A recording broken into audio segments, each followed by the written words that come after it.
So you want to learn how to insert paragraphs on your HTML site. You seem to have stumbled across some of the best content on YouTube, so don't be scared to show your support below.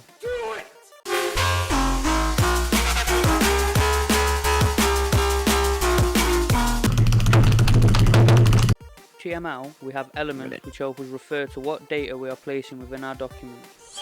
To add a paragraph on your HTML site, it's a lot easier than you think. Now the body element is where we type our main code that is to be displayed directly on the site.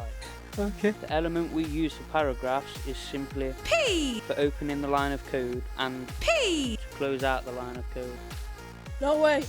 Within the tags, we type whatever we want to be displayed on the website. Yes. Now let's practice with some examples and see how it works.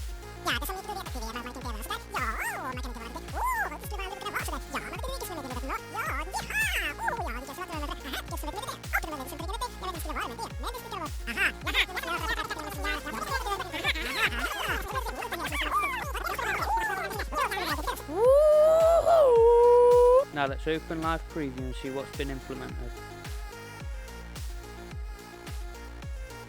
Damn good job. Damn good, bloody good, damn good job. If you made it this far, thank you. Drop a comment. Until next time. Go.